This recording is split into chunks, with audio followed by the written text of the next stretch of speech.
It's true.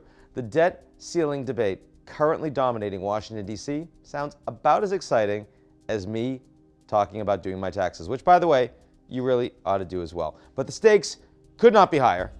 On January 19th, the United States government reached its debt limit of $31.4 trillion. That seems like a lot of money. It's the maximum amount the United States is allowed to borrow to pay its bills. The debt ceiling, created as a safeguard against overspending and overtaxation, has been raised 102 times since 1945.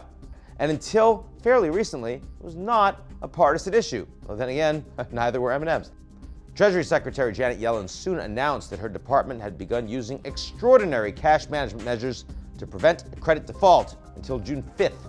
The clock is ticking. If Congress fails to increase the debt ceiling by the time the Treasury runs out of cash, then the U.S. government could default on its loans for the first time in history. Not only would this shake investor confidence in U.S. bonds, raising the prospect of an American recession, but because U.S. debt is the cornerstone of the global economy, it could also spark a financial calamity more broadly. So what's the holdup?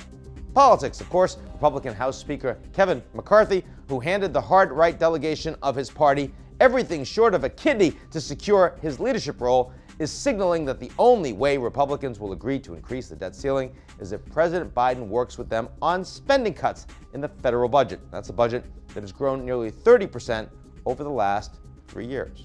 I don't know anyone who agrees with the president that we should just raise the debt limit and have no negotiations, that they believe there's no area in government that we can eliminate waste. McCarthy's senior-most ally in the Senate, Minority Leader Mitch McConnell, has plenty of experience mud wrestling over the debt limit during the Obama years. Apologies for that mental image. But interestingly, he's not touching this latest squabble with a 10-foot pollster. Well, I think the final solution to this particular episode lies between Speaker McCarthy and the president.